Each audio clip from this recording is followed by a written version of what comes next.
Starbucks was like going places and was been a leader in making sure that the public at least was aware of some of the issues around race. That the day they closed all the stores and we couldn't get our coffee until everyone was done getting your heads right around this was a profound statement.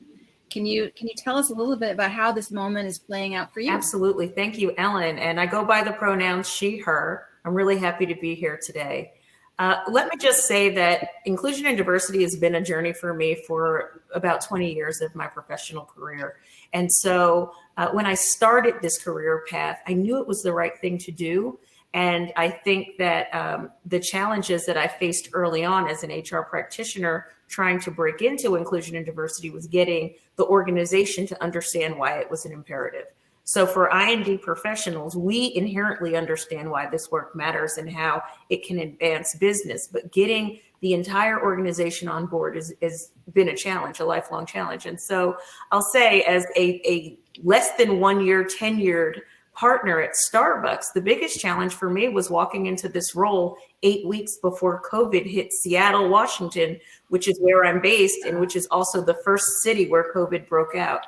And so very quickly, I had to lean into being malleable and really helping the organization think through the dimensions of the ways that our business would change and how we could leverage diversity as an asset to ensure that we were serving all of the partners that are a part of our organization. But see, unlike many other organizations that are Fortune 500s that happen to be corporate based, our organization, the majority of our partners, which is what we call our employees, work in stores.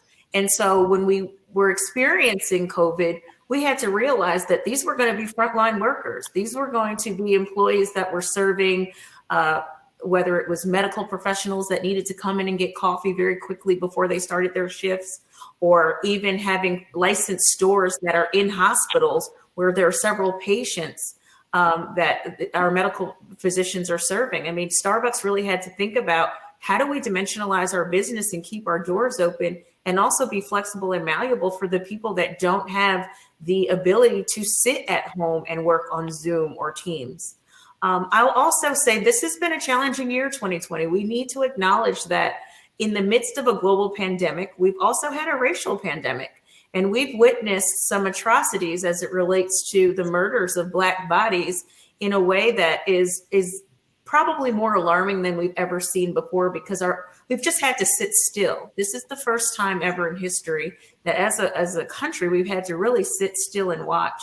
And then in addition to that, we've had some natural disasters like forest fires, and we're in the middle of a very heated presidential election.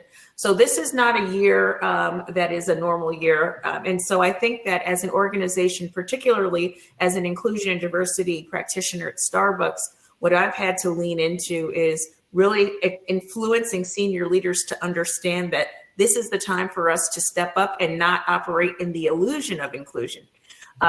People ask, what is the illusion of inclusion? It's very simple. The illusion of inclusion is having a couple of people at the table that we think are different. So they may show up visually different, or have a different sexual orientation, or perhaps a different gender. And we say, well, you know, we're an inclusive culture. But if all of those people do not have a voice, if all of those people are not able to contribute to the bottom line and make business decisions that really push the whole entire organization forward, then that's just the illusion of inclusion. And so what I am helping our organization do is quickly understand that our audio has to match our video. So even in the most enlightened company, there are people who are just not fluent in this new language and feel resistant to it, or very nervous about it, or even worried about using a term incorrectly. What have you learned, and specifically has worked, or maybe what have you learned has not worked, about helping people who are particularly people of influence within an organization, get fluent more quickly? It came up for us very recently at Starbucks when we decided to publicly disclose our EEO1 data for the first time. We decided to go from a model of calling people of color POC, and we have very explicitly changed the nomenclature to BIPOC, which indicates Black, Indigenous, and people of color, which are inclusive of Latinx, Pan-Asian, and multicultural.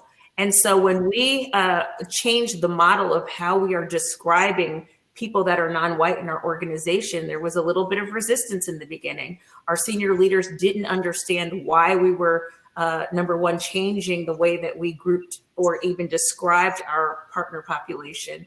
But what we had to do as an inclusion and diversity team very quickly was partner with our public affairs team to create internal mechanisms for communication around why the change is happening. So when you box everyone into one group and call them people of color and look at the data that way, it is not enabling the organization to really understand where the most egregious pain points are in terms of our ability to see who is ascending in the organization and see who is stagnant in the organization. And so breaking down our data in a way that is really describing the way that people show up very intentionally is enabling us to see where we need to focus and do work as it relates to our hiring practices, our retention practices, the way that we assign stretch assignments, and really holistically how we manage our business. And so I think my great takeaway is that over communication and enabling conversations with data to express why these changes are happening are the best way to really help senior leaders understand why we have to keep up with the trends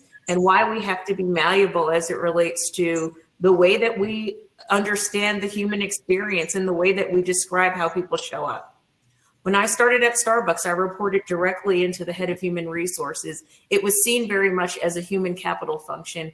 And the things that we've been discussing on this panel today with regard to retention, attracting talent, how you move talent along the organization. But about 6 months into my role, I had a reporting change, and I now report to the Chief Operating Officer, Roz Brewer, because what we realized is that this is not only a human capital function, but this really is a business imperative. And so being tethered to the highest point of accountability within the company is critically important to bring senior leaders along and really have them feel accountable for results and driving these initiatives and these programs forward.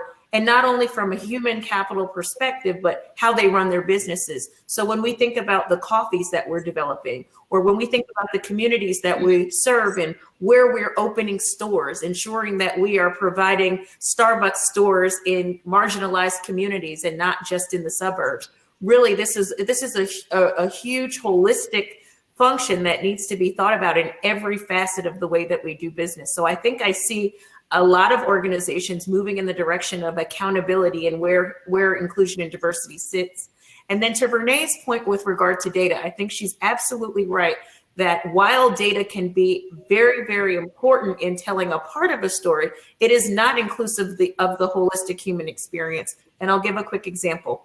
If I'm hiring a team of 4 people and my manager says, well, I want you to hire a diverse slate of people, and I only think through the lens of race, and I hire 1 Black, 1 white, 1 Latinx, and 1 Pan-Asian person, I might think that I've cracked the code and hired a diverse team.